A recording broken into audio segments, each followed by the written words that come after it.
शिवजयंती फक्त राज्यातच नव्हे तर देशभरामध्ये साजरी होते आणि उत्तर प्रदेशमध्ये आग्रा किल्ल्यावर शिवजन्मोत्सव भारतवर्ष का या विशेष कार्यक्रमाचं आयोजन करण्यात आले। मागच्या 3 वर्षांपासून छत्रपती शिवाजी महाराजांची जयंती आग्र्यातल्या लाल महाल या ठिकाणी साजरी केली जाते। लाल महाल फक्त औरंगजेब सोबत संबंधित नाही तर छत्रपती शिवाजी महाराजांचा अचाट पराक्रम आणि गरिमी काव्याची साक्ष म्हणून देखील या लाल महालाकडे पाहिलं जातं।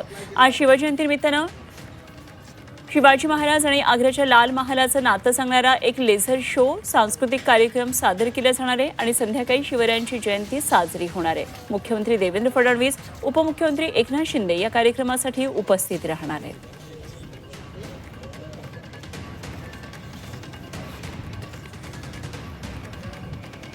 अजिंक्य देवधर प्रतिष्ठान व महाराष्ट्र सरकारचं कल्चर डिपार्टमेंट यांच्या संयुक्त विद्यमानाने आम्ही आग्र्याच्या या लाल किल्ल्यामध्ये 4थ्या वर्षीची जयंती साजरी करतो।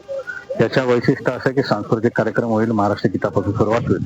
महाराष्ट्र राज्याचे मुख्यमंत्री आदरणीय देवेंद्र फडणवीस साहेब, उपमुख्यमंत्री आदरणीय एकनाथ शिंदे साहेब, केंद्रीय मंत्री CR पाटील साहेब, राजस्थानचे राज्यपाल आदरणीय हरिभाऊ बागडे साहेब, हरिभाऊ नाना, आशिष शेलार साहेब व इतर मान्यवर, उत्तर प्रदेशमध्ये सर्व मान्यवर, भारतातून येणारे सर्व शिवभक्तांच्या साक्षीने उद्या संध्याकाळी शिवजन्मोत्सव भारतवर्षाचं साजरा होणार आहे।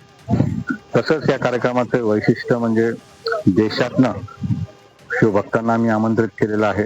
काही मान्यवरांचं स्वागत यांनी शिव कार्य केले त्यांचं या ठिकाणी ठेवण्यात आलेलं आहे।